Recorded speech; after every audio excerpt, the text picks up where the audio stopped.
Okay, happy Saturday racing, bayang karerista. Bago tayo magsimula, shoutout lang tayo saglit kay Boss Rambo ng Malate. Good luck, boss. And pati na rin kay Boss Robin Victorio, hari ng Nabotas, yan sa bagong bayan Nabotas City. And kay Boss Ronald Susim, kay Boss Jaguar, no? Pati sa airpads mo.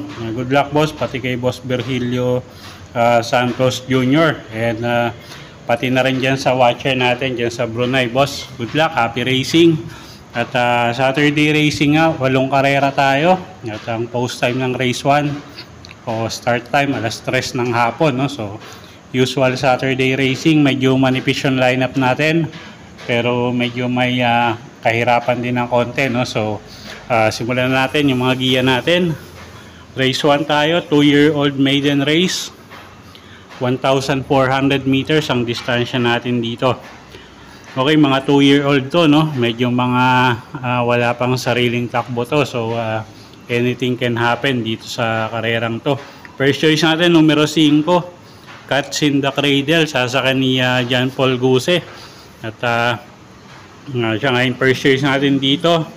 At second choice, yung numero 3 na si My Sweet Valentine, nasasakay naman ni Jackie RC Suson.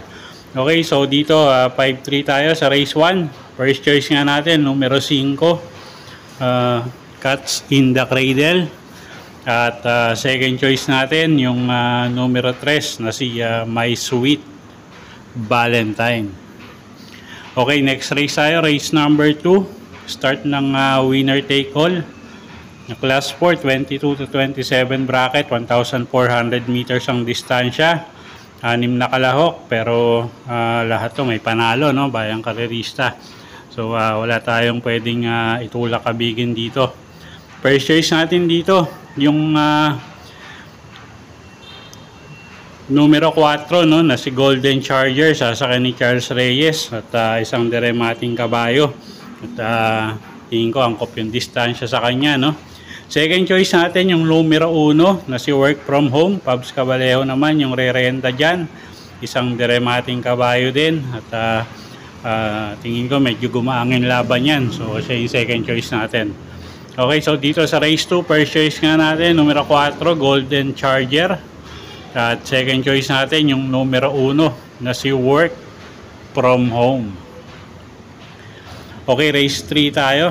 Class 4, 22 to 27 bracket, 1,400 meters ang distansya, start ng peak 6. Okay, first choice natin dito, no? Yung numero 6 na si Lucky Nono, sasakyan ni JB Hernandez, gamay nung hinete. At tingin ko kayang-kayang rumimati dito, no? Siya na lang siguro yung medyo consistent dito. Tsaka yung numero 4 na siya na rin yung second choice natin, no? Yung numero 4 nga na si El Mundo, sasakyan ni CB Ardonia. Okay, so dito sa race number 3, ang first choice nga natin yung numero 6 na si Lucky Nono. Ang second choice natin yung numero 4 na si El Mundo. Okay, next race tayo, race number 4. Class 3, 40 to 46 bracket, 1,400 meters ang distansya, start ng peak 5. 6 na kalahok. First choice natin, no? Numero 2, Sir William. Mark Angelo Alvarez, yung re-renta dyan, pwedeng iuna, pwedeng isunod.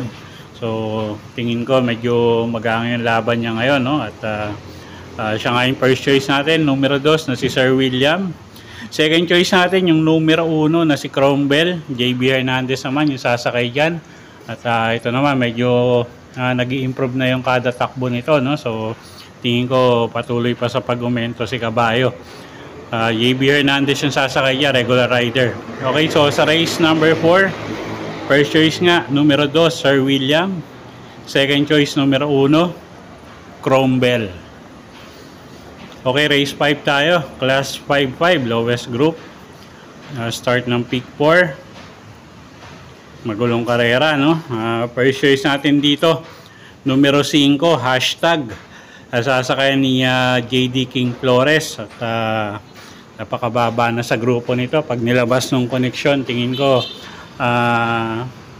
malaki panalo niyang kabayong yan. Second choice natin, yung numero 6 na si Jack of Clubs. Sasakay naman ni apprentice rider JC De La Cruz. Isang diremating kabayo at medyo consistent naman si kabayo, no? At medyo magaganda yung pinapakita niya. So siya yung second choice natin. Okay, so sa race 5, first choice nga numero 5, hashtag. Second choice yung numero 6 na si Jack of Clubs. Okay, next race tayo, race number 6, class 3, class 4, 34 to 39 bracket. Distansya natin dito 1,400 meters. Okay, first choice natin dito, no, numero 4, Elegant Lady. Nasasakyan ni Adrian Bopete at medyo mababa rin sa grupo to, no? So siya ngayon na first choice natin dito. Second choice yung numero 5 na si Golden Sunrise. Sasakyan naman yan ni O'Neil Cortez at medyo ito isa pang mababa rin sa grupo, no? Medyo mabibigat yung mga huling nilalabanan nito. So tingin ko malaki panalo niyan. Okay, so sa race number 6, first choice nga natin, numero 4, Elegant Lady. Second choice natin, yung numero 5 na si Golden Sunrise. Okay, next race tayo, penultimate race, race number 7, class 5, 6 to 10 bracket. Distansya, 1,400 meters, 7 kalahok.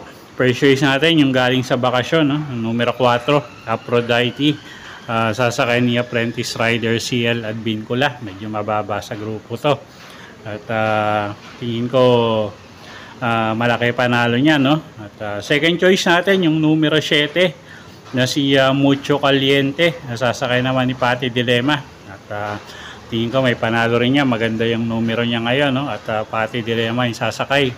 Okay, so sa race 7, first choice nga natin, numero 4, Aphrodite. At the second choice natin, yung numero 7 na si Mucho Caliente. Okay, last and final race tayo, race number 8, class 5, 11 to 15 bracket, 1,400 meters ang distansya natin dito. Okay, first choice natin dito, no, yung numero 4 na si Mythic Layla. Nasasakay ni apprentice rider JC De La Cruz. Isang diremating kabayo at medyo maraming matulin dito, no? So tingin ko baka magkaroon ng lutsahan. Isa to sa pwedeng makinabang, no? Kung sakali magkaroon ng ubusan sa unahan. Second choice natin yung numero 1 na si Kalangaman Island, si Espare Jr. yung sasakay dyan. Maganda yung pinakita nito nung huling takbo niya at pwedeng iuna, pwedeng isunod. At pwedeng pangsama, no, sa paratingan yung numero 6 na si Gianchi. Pati Dilema yung sasakay. Medyo improving din sa kabayo ngayon. Okay, so sa race number 8, first choice natin yung numero 4 na si Mythic Layla. Second choice, numero 1, Kalangaman Island. At pwedeng pangsama sa paratingan yung numero 6 na si Gianchi. Sasakay ni Pati Dilema. Okay, so yun po yung mga giya natin para sa araw ng Sabado, November 25, 2023. Sana po yung makatulong sa pagpili nyo ng mga tatayaang kabayo. Inuulit ko po, kayo pa rin po masusunod kung sa inyo itataya yung pinagpaguran yung pera. Good luck po. Happy Saturday racing, Bayang Karerista.